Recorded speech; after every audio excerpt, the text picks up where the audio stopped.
I had persuaded Sherlock Holmes to take a brief holiday with me. As we rumbled through the countryside, it was a comforting thought indeed that for a while anyway, there would be no desperate men at the door of our flat in Baker Street, no life and death cases to solve. Ahead were 4 whole days as suspended and happily uneventful as this train trip.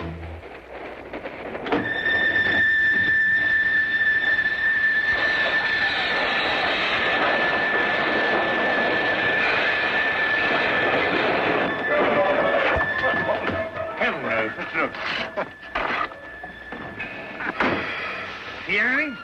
Not a thing. Well, I hope we haven't heard anything. We must be doing 30 miles an hour. Oh, we're doing more than that, I think, Watson.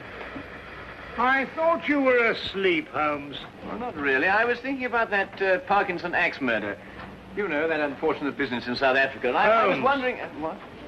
You are on holiday. Oh, yes. Yes, of course. Quite right, Watson. Quite right. Mr. Holmes? Yes, I'm Mr. Holmes. I thought I recognized your name on the reserved passenger list. Thought you might be able to help us. We seem to have had a sort of an accident. An accident or an incident? Well, I suppose you could call it an incident. But one of our passengers has disappeared. Disappeared? A boy. He was traveling with this young lady here. Paul is his name. Paul Windmaster. You must find him. I've heard you can do things like that, Mr. Holmes. Will you help me? There. I'm his governess. I should never have taken my eyes off him for a minute. But I looked in on him after he went to bed and was fool enough to imagine that everything was all right. Do you think he might have been kidnapped? Oh, no, I'm sure Paul ran away. How will I ever be able to face his father? I think you'd better sit down, Miss... Kendall. Lydia Kendall. Miss Kendall, and tell us everything from the beginning. I'm sure we can be of help. Sit down. Thank you. Tell me, Miss Kendall, what happened that made the boy run away? Mr. Holmes, have you ever heard of Paul's father, Lance Windmaster? Oh, yes, Ripsaw Windmaster, the Canadian timber king. The papers call him that. As rough and strong a man as the trees he cuts down. Paul, not having a mother since the age of 2, has grown to be like him in many ways. Independent, wild. Believe me, I've had a full-time job. I can imagine. Mr. Windmaster never disciplined him. Was actually proud of Paul's spirit. Until one day, rather suddenly, it struck him that he was bringing the boy up improperly. You asked me what caused the boy to run away. It was just that. And yesterday, when I went out to fetch Paul, I began to see the first signs of what was about to happen.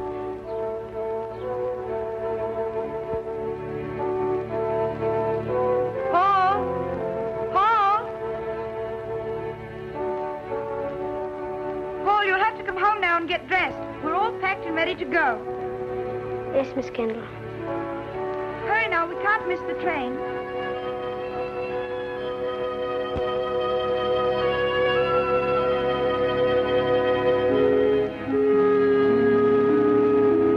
Now, when you arrive at the school, you'll take the boy directly to the headmaster.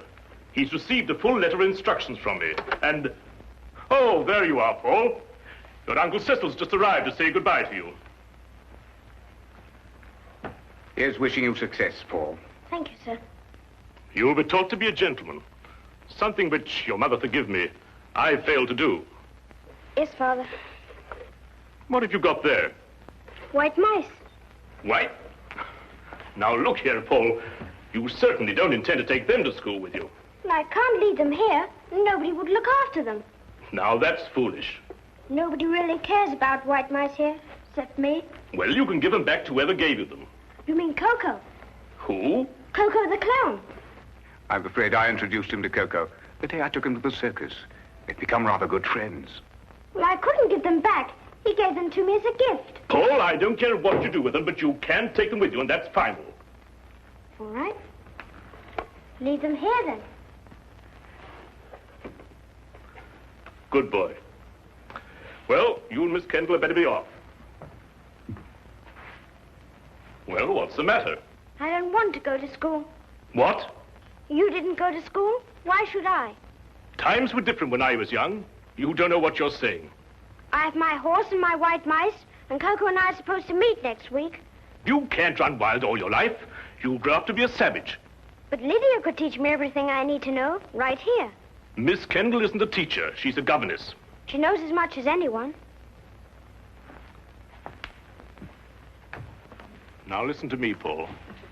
One day you'll come into possession of everything I own. This estate, my lumber mills, everything. When that day comes, I want you to be equipped to take over. Well, I don't have to go to school for that. And I don't have to wear a tie and jacket either.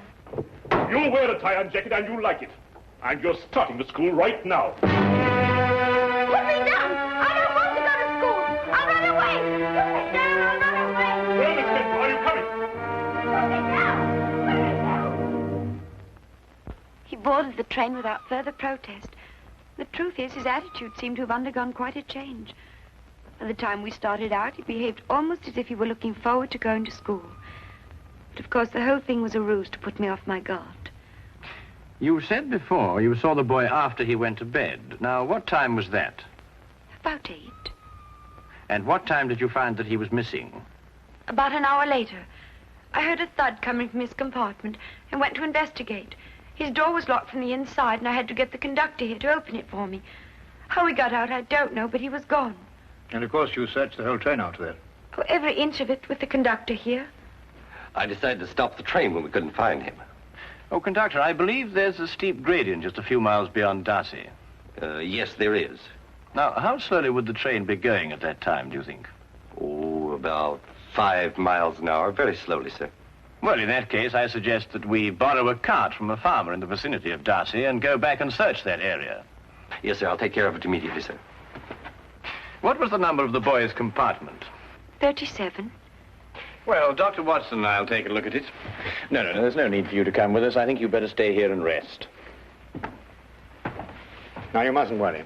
Small boys make a habit of disappearing and reappearing.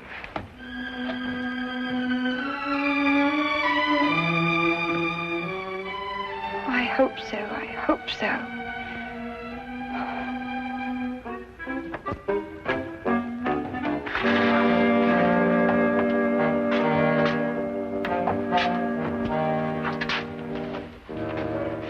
Well, you certainly simplified the search and narrowed down the area to Darcy. Here, Watson, give me a hand with this window, will you? Yes, sir. All the same, this train window. Yeah. Well, that was the thud Miss Kendall heard, the sound of the window being opened before the boy jumped out. By Jove, you're right. The question is, who helped the boy open the window? Well, it took 2 of us to do it. Exactly. Good heavens, Holmes, do you mean that he must have had an accomplice? Of course he must have. Yes, but who on earth would want to help a little boy to run away? Well, when we know that, Watson, we will have the answer to the problem of the boy who didn't want to go to school.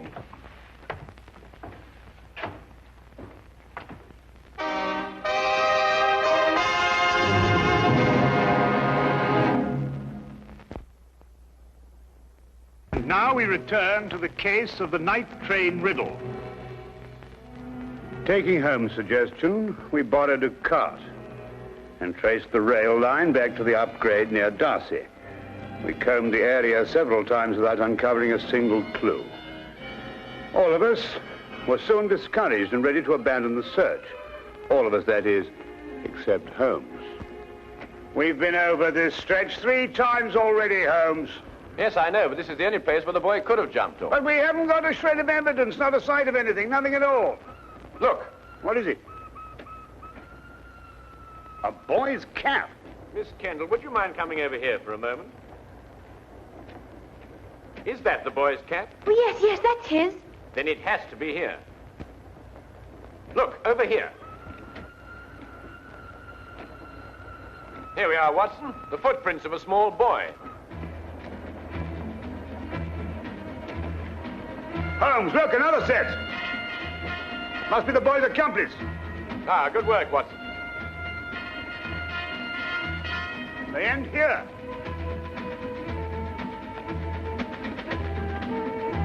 Then it's quite clear what happened. Not to me. Well, they obviously boarded another train, a local, I imagine, traveling in the same direction as we were. We do pull alongside a local here, Mr. Holmes, the up train from Royal Minster. Well, how can they do that? Change trains in midstream, so to speak. Well, obviously, Watson, if both trains were traveling slowly enough. They do. It's possible, entirely possible, Mr. Holmes. Conductor, I think you'd better telegraph ahead and have them stop that train. Yes, sir. Do you think they'll find him, Mr. Holmes? Well, we are near enough to the truth, Miss Kendall, not to have to speculate anymore. We will soon know. We began a hasty return to the night express, aboard which we hoped to catch the local. Holmes insisted that time was of the utmost importance.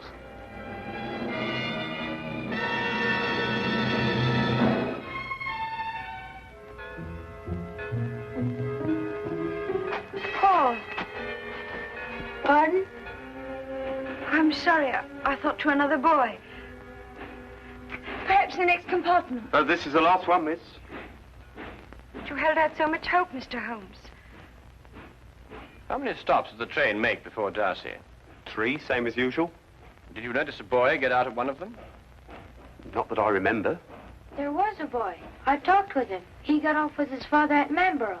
Are you sure? Yes, there was that pair. Blimey, I clean forgot.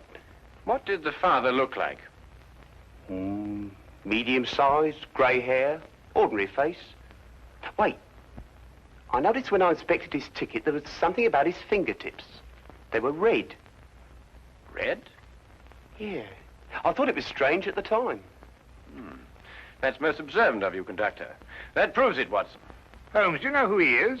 Of course. Coco the clown. Coco the clown? He was the boy's friend. But more than that, there's the red fingertips. The significance of which completely escapes me. Rouge, Watson, the same kind of clown uses.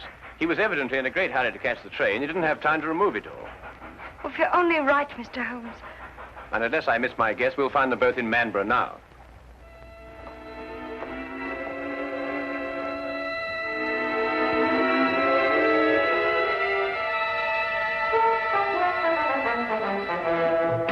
Watson, Miss Kennedy is sending a wire to the headmaster of the school, telling him they've been delayed.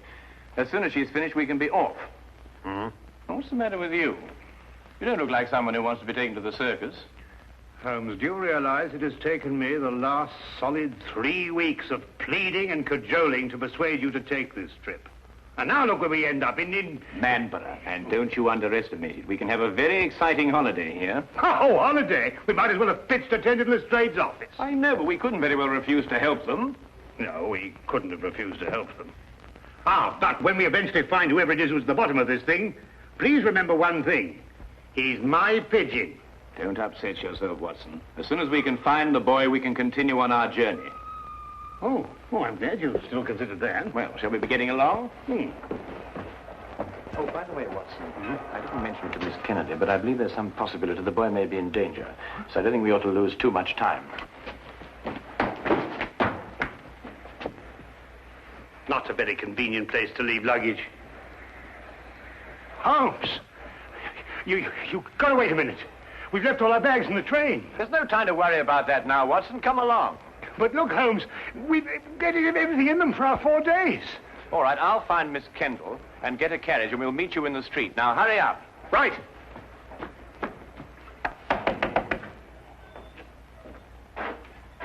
Could you tell me if the night express has gone yet? It had to switch back to the main line. I wondered if it was still in the yard somewhere. I'm awfully sorry, sir. You must have the wrong town. No, I know where I am. I'm in Manborough. Right you are, sir. But the night express doesn't stop in Marlborough. Never has. Except once. But confound it, man, I know it stops here. Oh, no, sir. The only time the night express ever stopped in Marlborough was in the summer of '88. A wheel fell off the locomotive. Right off front here it happened. It stopped all right that night. Now, look here, this is urgent. I happen to know the night express stops here because I got off the thing at this station. Now, will you kindly go and find out if it's still here? Well, I have to go down to the yard area in about 5 minutes. I'll ask the signal box. 5 minutes? Oh, never mind. Watson, come along. The carriage is waiting. But...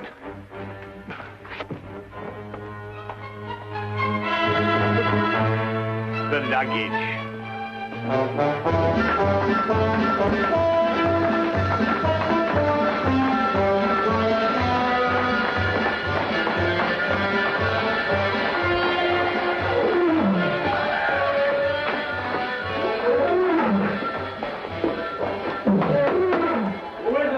Cecil, open up.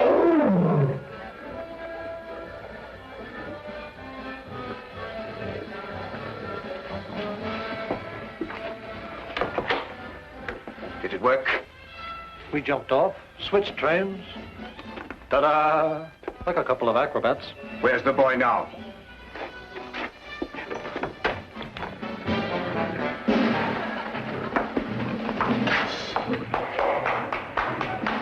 Exactly where I want him.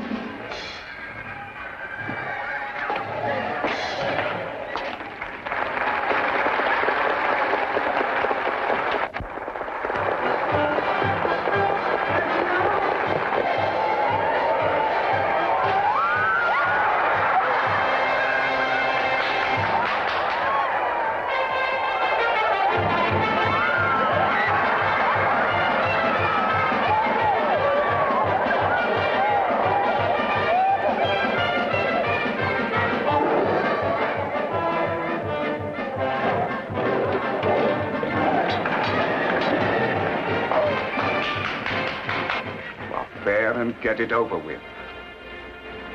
I was waiting for a down payment. How much? £100 should do it.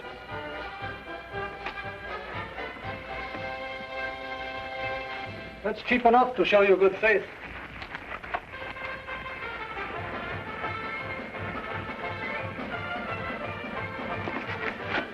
I'll expect the rest when I finished.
Watson, take this gun and fire it up into the air. To the air? Yes, just to pin him down. And what are you going to do? Well, I'm going to find out who he is and why he's trying to keep us from the boy.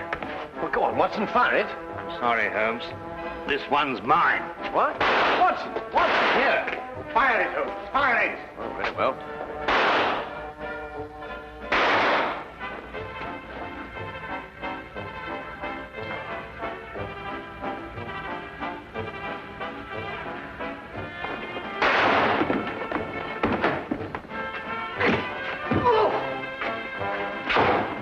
Come along, Miss Kendall. Watson, you're a fool to have taken such a risk. No, with you covering me, I couldn't miss. Get up.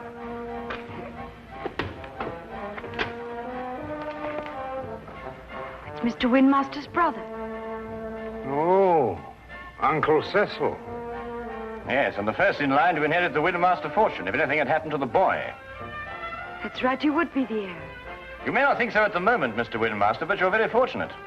If the boy had been killed, you would most certainly have been hanged. Hanged? Yes, hanged. Stop him. Stop who? Coco, he's about to kill the boy. Push him off the catwalk backstage.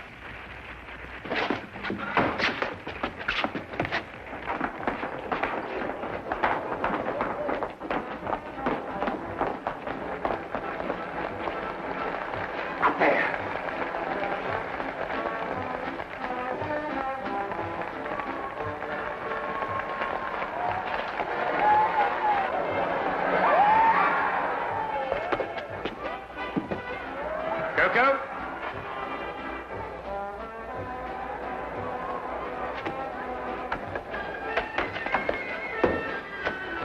Don't come any closer.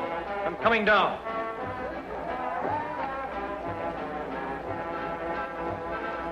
You'll never get out of here. One move to stop me and I'll kill this boy.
Perfect timing, Watson. Yes, wasn't bad, even though I do say so myself. He wanted to kill me, and I thought he was a friend. Well, that should teach you a lesson, Paul. No one's a friend who encourages a boy to run away from school. Why, what would have become of Dr. Watson here if he hadn't gone to school? Well, it's very simple. He'd never have been able to accomplish that trick. But all he did was to... In dropping that counterweight, young man, I had to know the speed of falling objects, the theory of weight and counterweight, and of stress and resistance. Now, if I hadn't studied physics, there's no telling what might have happened to you. I never thought of that. No, of course not. Well, just you think of it from now on.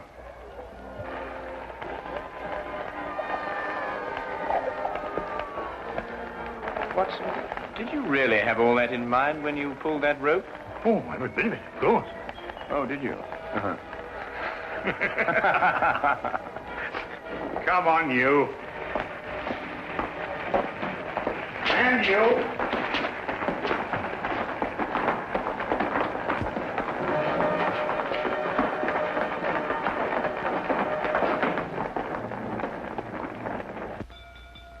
If you're looking for the time of the next London train, it will be along in 10 minutes. Huh? Oh, no. I was just wondering where our bags would be by this time. This train seems to be somewhat off schedule. I'd estimate that our clean shirts are about 30 miles north of Edinburgh at this moment. Oh, confound it, Holmes. Why dwell on that? Oh, don't take it so hard, old chap. We'll give it another try one of these days. Well, sir, it certainly was a shock to me. Oh, it's you again. You were right, sir. The express did stop in Manborough tonight. Can't understand it. The first time since the summer of '88. Fact is, it was running wild through here tonight, they tell me. Came roaring through on the local line first, and back through here to switch over to the main line again. Can't for the life of me figure what they were up to. Left a couple of bags on our platform. No hint of a reason. Just found them there. A couple of bags, did you say? Why, yes, sir. A suitcase-like. Don't know anything about them. One marked J.W. and the other S.H. Suppose we'll have to keep them in the office for the 30 days required. My dear sir, if you'll just lead me to your office, I think I can relieve you of those suitcases within 30 seconds. My name is John Watson. Mine will be the one marked J.W. Oh, you mean, I say, and this here gentleman is S.H.?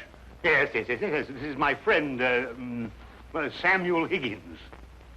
Ah, well, in that case, sir, if you'll come along to the office and identify the contents, I'd be glad to get them off my hands.